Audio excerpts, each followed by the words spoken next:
Hello, Metro Detroit golfers. Ben and Chad coming to you from the Golf Leadership Academy in Farmington Hills.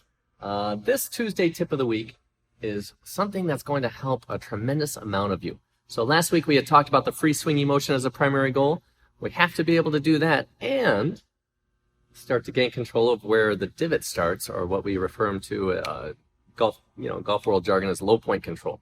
So can we control where the divot starts relative to the ball? So Ben, what's up with this low point control? Why is it important, and how is it going to help our friends out in Metro Detroit? Yeah, if you can start to control where that divot starts, you're going to be able to start compressing the golf ball. And when you compress the golf ball, it flies real far. So we would say that this skill is pretty damn important. So a lot of you might be wondering at home, well, where does the divot start?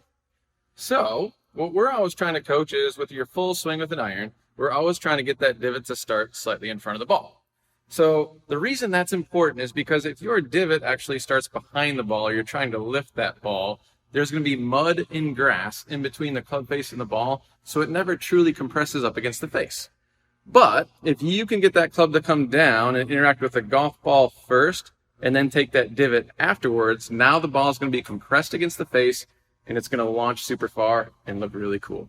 So divot in front of the ball, or where that club interaction is with the ground relative to the ball, is, we would say, the number one most important priority, fundamental. It's pretty important. Yeah, so now that being said, Chad, how does the ball get up in the air? That's a good question. So having said that, the loft of the club is what's going to elevate the ball, not you or your intention to do it. So we're not trying to get under it. We're not trying to help it in the air. We're ultimately trying to go through it, and then the loft is what launches it up in the air.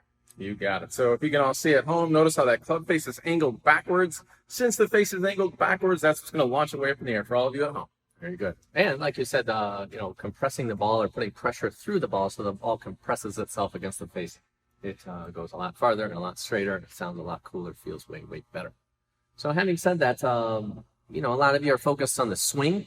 We would want to get the focus off your swinging motion and parts or pieces. We talked about that last week. And we just want to start to create some awareness around where is the club hitting the ground. So a lot of you, if you're experiencing distance loss and it's not going as far, a lot of you do have low point control challenges that we could definitely turn into opportunities here as you get some awareness around it and start to see that it works. So where would just start? So we have this tour striker here, or this tour board, and that's cool. So what's this all about? Yeah. So this is going to give us some feedback on where that club is actually interacting with the ground. So if you don't have the striker board, no problem. One of the other things that you can use at home is a towel. So you just lay the towel on the ground, you measure one club head in front of the towel, and you go ahead and you start brushing the turf, and you're kind of starting to see where the interaction between the turf and the ball might be. So the first thing that I would do, Chad, is I'm going to swing the weight freely. So I'm going to have two 200 nails and start swinging this thing freely. Two. Yeah. And I'm going to start to see where the club interacts with the ground. So I'm actually going to strike the ground in different places on purpose. So I'm going to make mistakes on purpose just to kind of see what feels different, whether I'm striking the ground behind the ball or too far in front of the ball or in the appropriate place. So the first swing I'm going to make, I'm actually going to try to intentionally brush the grass behind the ball. Yes. Bam. Chunked it in the water. Awesome. Now I'm going to go way in front. Okay, now I'm going to go somewhere in between those two. Okay, so for you at home, we have to understand the low point, or where the divot starts relative to the ball, is number one. Now, to get better at this skill, and actually start to manage it more, what we're going to ask you to do is what Ben just did, which is move it around. So please, please, please, as we do these Tuesday tips, we're not asking you to be perfect. We're asking you to start training from a place of gaining understanding and understanding why the ball does what it does, so you can then help yourself when you're out on the weekend, and then on Sunday scorecard, you're posting your scorecard, the scores start getting better because you truly understand what causes the ball to do what it does. So Ben asked you to make some errors.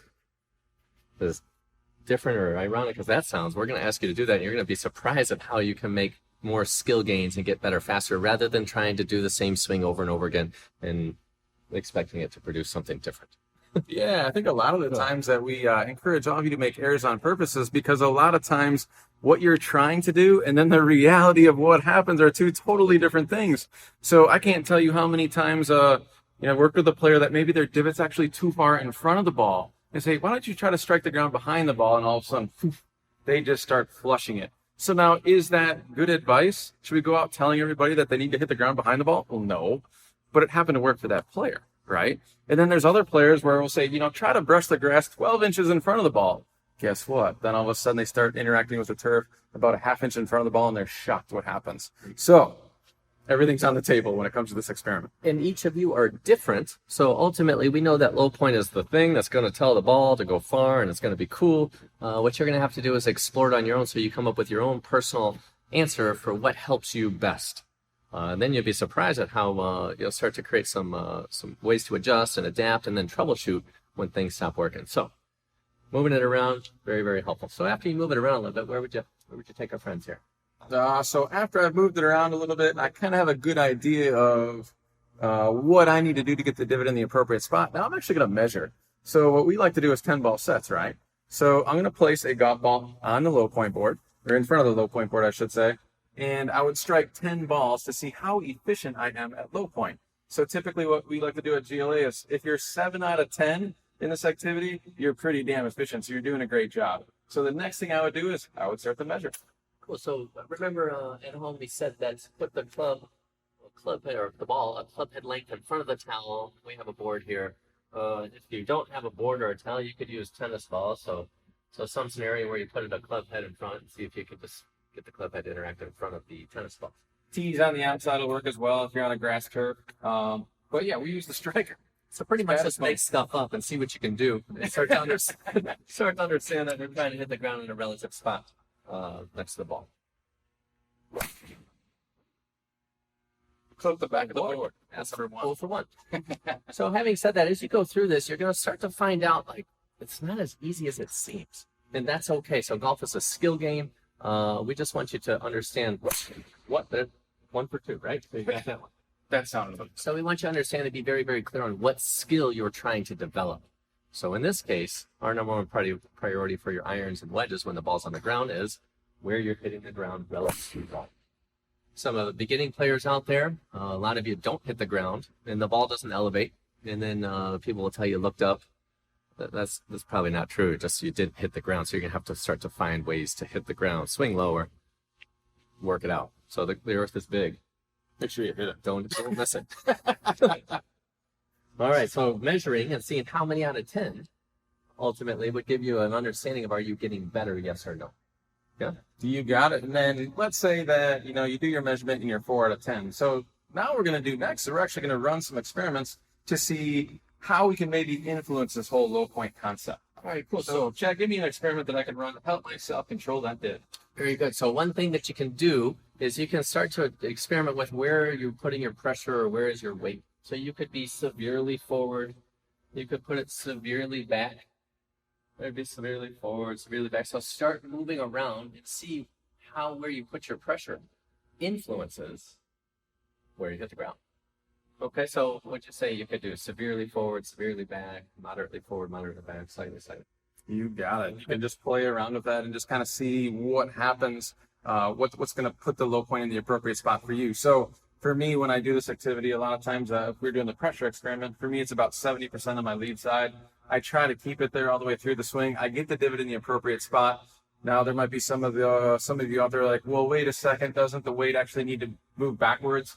Well, it does, but that's not my intention. So once again, a big disconnect between intention versus reality. So just because I'm sensing pressure, staying forward on my lead leg all the way through the swing, that doesn't mean that's actually happening. So you want to find out, does moving it around help you get more control over where the club's hitting the ground, and then what does that do to the ball? So it's very personal, it's very experiential. We're not talking swing theory here. We're just talking that club's got to hit the ground in the spot. And what you have to do on your own is start playing around with things to figure out what helps you control it best. Yeah? Yeah, let's give them one other one. What about the spots on the ground activity? That's one of my favorites. All right. So a lot of people think that the idea is you have to change your swing. You might not have to do that. You might just have to focus on a different spot on the ground relative to the ball. So in this case, Ben has put a tee down. You could put a tee or a penny or anything really, and then just try to hit that and allow the ball to get in the way and see what happens. So in this case, with the ball in the way, you're going to focus on the tee. Is that true? You got it. I'm going to focus on the tee and see if that allows me to get my low point in the appropriate spot. Now, we always like to play out a little scenario, right? So Chad would be coaching me, and he would come up to me and say, "Hey Ben, if you can get that tee out of the way on this shot, you will have an unlimited supply of two-hearted ale the rest of your life." And a trip to the Masters. Oh yeah, and that's even better, Right. Yes. With a private jet. And then I would say, "That's all I got to do. Days en route. I just got to hit that tee." Yes. Has So now- nothing to do with the ball. No. Nothing to do with the ball does. Everything to do just can you go get the tee. So do you have the skill? Do you have the capacity to just make an adjustment and go get that tee? There's two things I love in life. Well, besides my kids and my wife, it's 200 ales And the best of Yes. Okay, so in this case, just put a tee on the ground, penny on the ground, try to go get that thing for a trip to Augusta. Let's see what happens. All right, you did it. I don't have tickets to the Augusta, but I got it. Hey, I'll take it. All right, so low point is the number one priority. We're going to come back to this more and more as we continue to do our Tuesday tips. You're going to have to start to experiment with some things. You could play around with where your weight is to start. You could play around with where you're looking or where you're trying to hit the ground. You'd be surprised at what you stumble upon. Pardon me. We're going to have you make some errors, experiment. We're not really assuming we have all the answers. We just know low point is the number one fundamental. And that's what you have to go figure out at home. So we hope this low point video helps you this Tuesday. Play around with it this week. We thank you for joining us, and we'll look forward to seeing you next time. Get off!